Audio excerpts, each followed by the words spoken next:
trobar-nos en aquest espai per presentar la candidatura a l'Unitat Popular de Tarragona. Els que sou nascuts a Tarragona i els que fa més temps que hi viviu, sabreu que aquest edifici albergava les dependències de la Policia Nacional fins fa uns 20 anys. I concretament, aquesta sala eren els calabossos on segurament van torturar i detindre ciutadans tarragonins per les seves idees independentistes o per participar en la lluita social. Molts de vosaltres ja ens coneixeu per la feina que hem anat fent des que ens vam crear ara fa un parell d'anys. Si ens presentem a l'Ajuntament, aquesta és una decisió previsible i alhora necessària per a la nostra ciutat. Tarragonins d'esquerres independentistes? Doncs sí. Tarragona és una ciutat amb molta història, amb molta lluita nacional i també social i laboral. Precisament centrem la nostra ideologia en aquests 3 eixos. Som independentistes. Ho hem pogut veure després d'impulsar, juntament amb molta altra gent, la consulta sobre la independència aquí a la ciutat, quan ningú no donava ni 4 rals perquè se n'acabés fent cap. Hem organitzat la resposta independentista a la sentència del Constitucional sobre l'Estatut. Hem participat activament en la primera celebració en molts anys de l'11 de setembre a la part alta. Hem denunciat el pas de la Volta a Espanya per Tarragona i el seu cost per a tots els tarragonins.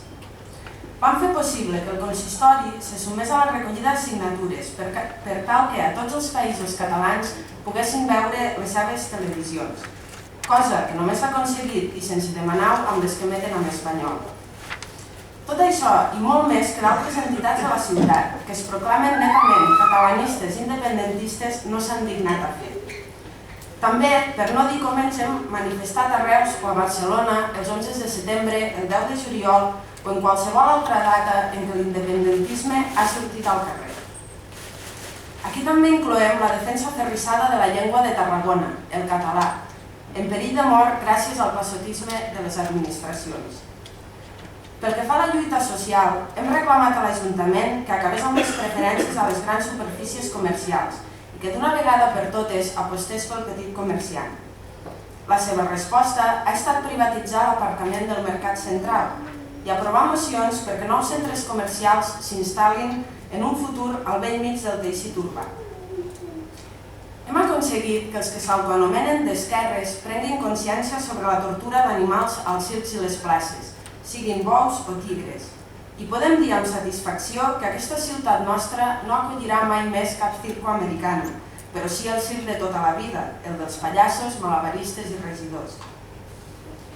Hem estat en les reivindicacions de gènere, tant el 8 de març, Dia de la Dona Treballadora, el 25 de novembre, Dia contra la Violència de Gènere, o el 17 de maig, Dia Mundial de l'Alliberament Sexual. Tot i això, seguim pensant que el fet que avui en dia encara reivindiqui res aquests dies evidencia la manca de polítiques contundents en aquest sentit. També hem exigit la retirada de plans urbanístics innecessaris, com les àrees residencials, que des de la Generalitat deixaran el territori encara més devastat i amb milers d'habitatges buits. Unes àrees que estan emmarcades en el desig de Barcelona de fer d'aquesta ciutat nostra una segona àrea metropolitana, sense les infraestructures de sanitat, ensenyament o cíviques que això necessita. I per acabar, en referència a la lluita laboral, hem de destacar la unió de totes les forces sindicals, polítiques i juvenils de la ciutat, que entenem que aquest sistema està esgotat i que cal cercar una alternativa. Amb la coordinadora Repartim el Treball i la Riquesa hem participat tant en la vaga del funcionariat com en la vaga general i seguim demanant que se'n convoquin més.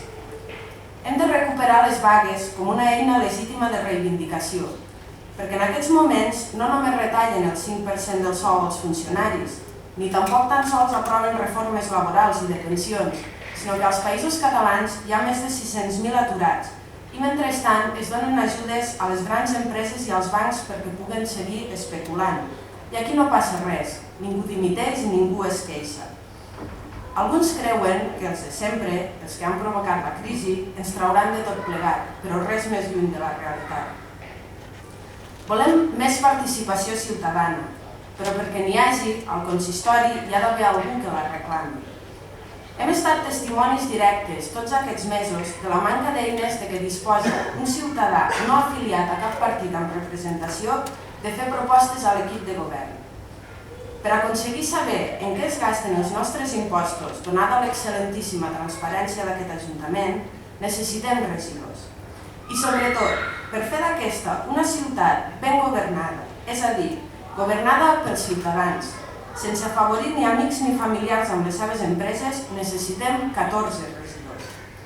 14 regidors de 27 de la CUP suposen per a la ciutat democràcia participativa, defensa contundent de la llengua, promoció de l'associacionisme en totes les seves expressions i amb total llibertat, foment del petit comerç, erradicació de l'explotació laboral a les institucions municipals i denúncia de les males pràctiques de les grans empreses, l'impuls del territori, la conservació del medi natural i polítiques socials per a totes les capes, per tal de fer d'aquesta ciutat més igualitària en matèria de serveis i ajudes. Els 14 regidors també suposaran menys despesa pública, encàrrecs de confiança, regidories, empreses municipals o contractes de favor als qui paguen la campanya de la resta de partits. La despesa pública no anirà a les butxaques dels nostres amics i de les nostres amigues, sinó a fer una ciutat socialment justa, que entengui totes les zones per igual, amb instal·lacions esportives i formatives, i no edificis plens d'oficines i d'endollats. Som una candidatura de govern dels ciutadans, però també d'oposició de tots aquells que no comptem per a l'Ajuntament, és a dir, el 99% dels ciutadans. Som una candidatura de govern contra totes les injustícies dels de sempre, siguin del color que siguin, blau, verd, taronja o vermell. I ja per finalitzar, us presento els convidats que avui parlaran per tal d'explicar-vos què és això la candidatura d'Unitat Popular, per què en formem part i quins són els objectius. Marc Salles, membre de la candidatura d'Unitat Popular de Badalona i del Secretariat Nacional de la CUP. Xavier Safont Tria, regidor de Mataró per la CUP. Julià de Jodar, escriptor i guanyador de nombrosos premis com el Sant Jordi de Literatura l'any 2005 o el Premi Carlemany l'any 2009. Santi Fortuny, membre de la candidatura d'Unitat Popular de Tarragona, i Jordi Balcells, també membre de la candidatura d'Unitat Popular de Tarragona. I res més, us animem a participar activament a la CUP, estem oberts a tothom, ja que funcionem de forma assembleària, i si teniu qualsevol proposta teniu molts canals per fer-nos-la arribar, ja sigui per internet o bé directament assistint a les nostres assemblees, que són cada dijous a les 8 del vespre al Casal Popular La Sageta de Font. I si voleu col·laborar econòmicament amb la campanya o voleu rebre informació, us hem deixat una butlleta que podeu emplenar. Moltes gràcies per la vostra assistència.